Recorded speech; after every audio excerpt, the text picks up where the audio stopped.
so I think we'll kick off, and if others join, then great. Happy afternoon to everyone. Hope everyone's having a good day. So today, a bit different to our normal structure of sessions. We're kind of mainly focusing around handling amendments, complaints, and customer inquiries. So it's mainly focused on customer response or customer service teams to ensure that they are understanding capabilities to kind of streamline processes better. This is very much kind of a hints and tips session and a chance for people to go through a Q&A at the end. Shouldn't last any longer than about kind of 20-25 minutes, depending on questions by the end. If there is anything that you want to kind of question that might not be related to this, feel free to also dive in with that at the end. And yeah, there'll be a chance after we've gone through these slides, and I won't bore you to death too much, so everyone can crack on with their day. So just a bit of an intro to us for those that probably aren't aware of us. We've been automating in travel now for over 16 years. Our CEO, John O'Neill, actually started off automating in travel 26 years ago. Who's the brains behind the organization. Certainly over the last few years, we've kind of gone down a different path where we're trying to educate businesses a lot better, a lot more, hence the sessions today. So don't worry, there won't be any corny sales pitch, but feel free to reach out if there's anything that you might want to discuss at the end. But moving on, so I kind of want to start off today actually talking about the business reaction within travel. So it's very normal for travel businesses. They start getting off sales quite early and they have to hire more salespeople. And as the volume of sales increase, certainly during their kind of early stages, it's a very reactive process and lots of humans need to be, hired to handle the growth until the point all of a sudden you've got too many people in multiple departments where you might then get to the point where you're then tasked as a business to hire some form of COO or CFO to try and make you more efficient and save money. You're right, listen. Hi there. If it's okay, guys, if you can remain on mute just for the moment. Thanks. So I just want to talk about a few manual problems in travel that we're often coming across at the moment. So a lot of companies are kind of searching for pricing manually, scraping them, uploading spreadsheets, feeding them through to websites. A lot of travel businesses that we're speaking to at the moment are kind of transferring booking details from off systems or direct on supplier portals and then trying to push them through to internal systems, which can be quite a headache for agents. Manually notifying customers of payment reminders, schedules, changes, more. Searching for invoices, documentation, changing schedules through emails and kind of processing them if certainly less relevant to the OTAs out there with their GDS systems, but still a pain. Manually uploading supplier information against internal booking, transferring data, manually processing complaints, amendments, changes, customer inquiries, etc. So there's lots of manual problems in travel that, there are ways that you can look to streamline these processes better, free up the resource. We're not talking about replacing robots with humans. We're not about that. We're talking about, freeing up that resource so it can work in more pressing areas of the business. A lot of the manual problems that we kind of come across in small travel businesses is certainly data related, whether it's transfer and processing. Reporting seems to be a big one, really understanding correct commission amounts, etc. on sales, uploading documentation, sending documentation, ticketing, quality checks, all sorts of areas in kind of small travel businesses. Majority of these, if not all, in a lot of the smaller kind of travel companies, have a lot of heavy manual labor in these areas, certainly in the early stages. Automation sometimes can come across as not cheap, but ultimately, a lot of these areas can be streamlined. When it comes to larger businesses, and certainly from the recent workshops that we've done, customer amendments, complaints, outstanding payments, changes from suppliers, although a lot of large businesses might use Freshdesk from a queue perspective to kind of priority order and process amendments, inquiries, and customer kind of service related logging issues, there's still humans that are allocating these tasks, and there's a lot of areas that you can remove that human headache, and start to kind of process things better. So we're going to talk about small businesses first. So certainly around the customer amendments, customer service, changes and engagement with customers area of the business. There are certain things that you can start to do if you're a smaller business, and we'll come on to the larger businesses after. So you could try and find something to handle those inbound requests, such as a fresh desk system. So when they come in through your website or through a portal, for example, if you haven't got a portal, maybe look into kind of a customer service portal where you can really create a ticketing system for your internal teams to process things better. Try and find a way to handle those inbound requests from customers. Maybe create automated emails off the back of that to really kind of rest assured that there's an SLA around when you're going to go back to them, etc. You can create queues from that point, for certain teams to handle, and have a list of outstanding tasks where your teams will go through. You could try to look at ways to be more efficient in these areas. So, really kind of understanding how much time a human is needed on this versus perhaps a system out there, and start to do business cases that can help you. Try to invest in a CRM solution that allows you to communicate with clients better, where you can create cadences of communication chains to, again, at least reduce that human interaction, when in no way saying at all that humans aren't important to the customer service point of view. And I know a lot of clients of ours love to interact with their clients when there are changes or complaints or amendments, etc. What we're saying is there's probably a lot of the early stage stuff that you can remove. Any kind of generic requirements or requests can be automated and removed from that list of to-dos. But I definitely would say for small businesses, although it is an investment and there might not necessarily be a business case, by doing it early enough, you avoid the hire surge, which we were talking about here. And you don't get to the enterprise level of business one day and all of a sudden have too many people, and you're then being tasked by a board to then reduce the amount of employees or the amount of resource that you're using in these areas, and start to look at automation. Then it can be a lot more difficult, and it can take a lot longer. Certainly with the smaller businesses that we work with, they're setting themselves up. If you're going 10 to 15% growth or more year on year, each year you could be hiring anywhere between kind of 5 and 55 employees, really, to handle kind of administrative areas, customer services, complaint handling, etc. If you're a larger business and you're using a queue system similar to Freshdesk or like Freshdesk, look at ways to remove things that you do not need your team's attention, and making it automatic. There are an example here.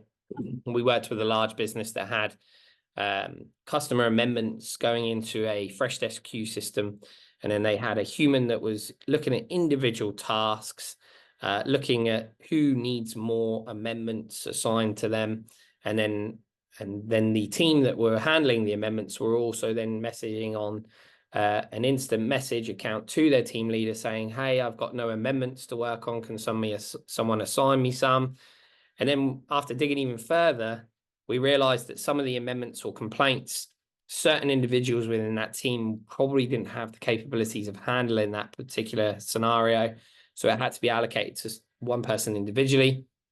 And we were able to look at ways that they can auto allocate certain complaints and main amendments and other requests. So if you're at that stage where you have some form of queue or ticketing system, you look at ways to auto allocate those complaints or amendments if they're of a certain scenario. Try to remove that human interaction early, especially if you're an OTA. I know that if you being an OTA, you want most of the things, if not everything, to be online. But by using machine learning to identify certain requests could be great.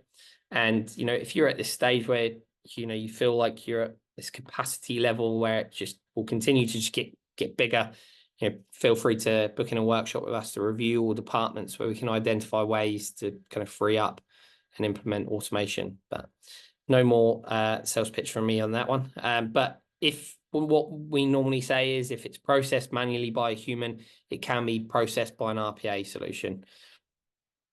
So we're at the point now where I'm going to open up to the floor. So if anyone has any questions, or if this is relatable to anyone, perhaps there's an area of struggle that you want to kind of discuss at the moment, feel free to dive in.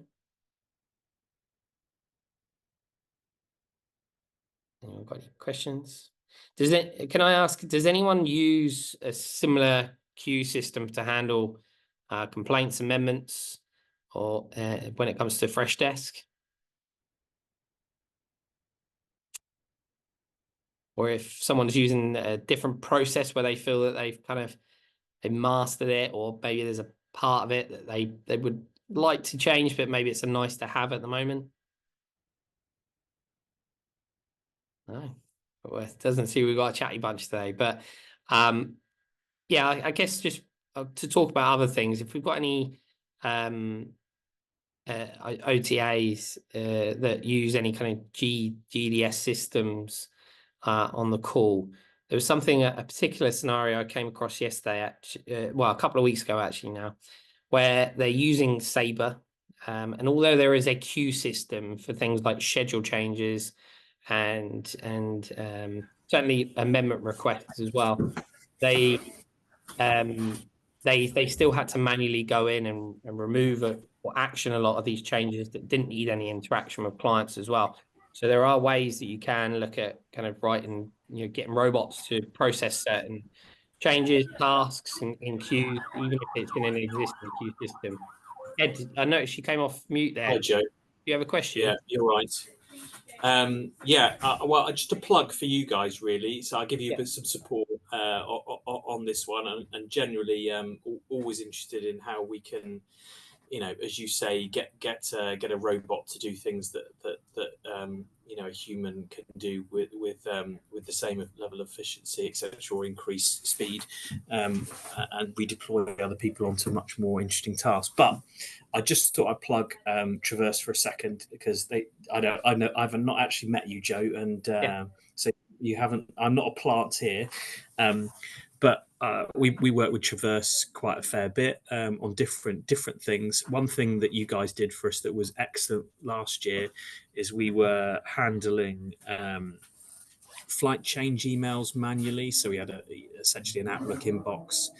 EasyJet would notify us of a flight change, and EasyJet are the worst for that. 5 minutes here, 5 minutes there, etc. Yeah. So we were deploying essentially, especially in the season, pretty much 2 days a week, probably, of someone's time on just dealing with minor flight changes like that.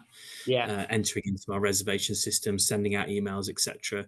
Traverse developed a solution for us where that would come in, it would scan the inbox, it would automatically, through an API, update our res system. It would automatically transfer the email from an EasyJet email into a company email that went out to people. And that's a fantastic solution, and it's a great example of what you're talking about here. And I'm joining the webinar to kind of try and get my mind going as to if there's anything else that that you could help with. But it's transformed our lives from dealing with flight changes and queries. So thank you, Traverse. Yeah, appreciate that, Ed. And I guess I'm glad to hear that it's all working. A lot of companies obviously use it in that process. So, for example, the bot going into the email, extracting that information from the supplier, obviously comparing that against your booking system, and then notifying the customer directly of that schedule change. Just to expand on that again, we also now work with GDS systems that already extract that data from the airline, and they put it into a queue system. For those that do use GDS, we can actually get a bot to access the GDS and actually process it through the GDS, even send out emails to customers with an accept button on the schedule change. So again, it removes that interaction of the customer having to call up or someone to call someone else, call the client directly. So Yeah, really appreciate that, Ed. Yeah, we've expanded on that even further now. So I'm sure if you, I know you guys probably don't use a GDS system based on the process there, but if anyone is, it doesn't only work for those who just have suppliers contacting via email. We can do it via anyone that's getting API feeds from flight providers as well. Remove the queue, reduce that level of tasks in schedule change. And this is massive in the US at the minute as well, certainly with the Alaskan Airlines. So, yeah, if anyone wants to, talk about that. In fact, Sarah, I think we've got a video, haven't we, on the schedule change solution that perhaps anyone wants access to that, they can request that from us. Yeah. Cool. Sorry. Yeah. That's great. Has anyone else got any questions or areas of discussion to maybe trigger some ideas? Happy to give some free advice. Yeah, some of those examples that, well, the example that Ed just gave are Yeah. really, really interesting. So if there's any other nuggets a bit like that, Yeah. trying to, where you guys can add value, or just, I think it's more a case of not knowing what we don't know sometimes. Yeah. So Christopher, do you prefer Christopher or Chris? Either's fine. I've been called worse. Okay, Christopher. So just to explain, how when it comes to schedule change, we don't just work with airlines, we work with cruises as well, and we work with ferries, and we can actually work with other transportation companies. So, Christopher, I wonder if you could just confirm, do your suppliers email you or do you use a GDS system? We both. We work on a GDS for the airlines, but also via email with traditional suppliers. In that case, we can do both ways. So we work with a company, or starting to work with a company in the US, who you have some suppliers that will email the changes of schedule, and then they also have some changes of schedule going through their feed on their queue system. Can you give me an idea of what GDS system you use, Christopher? Amadeus. Amadeus, great. So there are ways that we can either speak to Amadeus about feeding those that email into a queue system. The only thing you can't do is obviously accept a change via your GDS system. But either way, we can create automation. So let's talk about the email scenario first. So Ryanair, for example, emails you to confirm a change in schedule. Our robot will extract the information from that email, compare it against what's in the booking system or CRM system, back office system, and then it would then see, is this under 10 minutes? Or and if it's under 10 minutes, it will just say no further action, don't need to notify the customer. If it's over 10 minutes or cancelled, which we can set the rules around your like what you want us to. We would then create an automation channel to notify the customer that there's been a change in schedule. We can either show them the options of the alternative flights and then either ask them to get in touch, or we can even create an acceptance button that comes through and then gets the bot to confirm with the supplier directly. Or if you've got changes in schedule going into a GDS system, into the queue system, again, we can get the bot to access Amadeus, go through the queue system, anything under 10 minutes. I know some GDS companies prefer you to still notify the customer, but we can do exactly what a human does. Go into the queue. Is that under 10 minutes? Do we need to notify the customer? Process that and remove that human headache. So humans don't have to sit there all day going through and sending out schedule changes or cancellations. Does that make sense, Christopher? Yeah, no, spot on. I guess, are there any other kind of, I would have thought that would be quite a common one that you would use with a lot of your clients within the industry. Are there similar things like that maybe you wouldn't just think off the top of your head, that you can kind of give an example of other things like that are possible? Yeah. So where what like other problems in travel? Yeah, just generic things like that you might not think that are quite commonplace across that you put in place for your various clients. Yeah, I'll give you another example of a couple, but we're happy to talk about bespoke problems, maybe talk about teething problems around human manual processing of tasks. But then the probably the second most popular solution or pain that we're discussing with a lot of people in travel and working with our clients, probably our longest standing solution actually of 12 years, is our document matching solution. Not relevant to those through GDS, but if any kind of any suppliers that you have relationships where you receive the invoices into an email inbox, again, we do invoice matching. So we use the robot to extract the information from the supplier invoice, match that against what's in your booking system or back office system, check that the information is accurate. If it's matching, we'll seamlessly upload that document for processing. If it's not accurate or if there's an error, for example, this one has cabin 53 with a sea view, but this one is cabin 54 twin room with a sea view.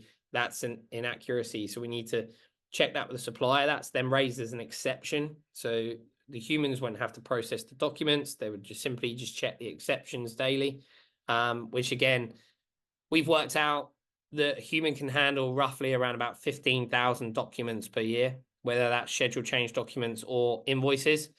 So every kind of 15,000 supplier bookings that you do could be ultimately hiring one human being. So normally we say, when you're reaching 20, 30,000, that's the time to start implementing solutions. And probably the third solution that's quite popular at the moment is for those companies who book off system. And what I mean by that is booking directly on supplier portals. So if you book directly on supplier portals and then you've got to copy and paste that information into your internal booking system, we have an on-agent desktop wizard that when the agent gets to the end of the confirmation screen, it will ask them, are you at the end of the confirmation screen? It will actually copy and paste the information into your booking system. So it reduces the error rates to 0. But it also will prompt the agent to complete any mandatory fields. And because the agent would actually see the robot completing all the information, obviously this reduces time, reduces errors, because we find up to 50% error rates when people are booking off system.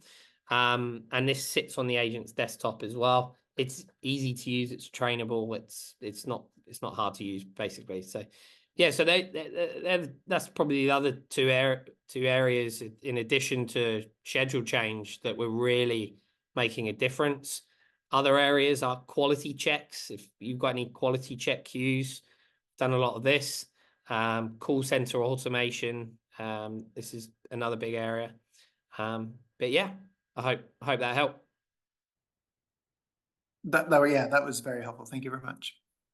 Has anyone got any other questions or areas that you thought could really do with reducing team members in this area or resource or freeing up my resource?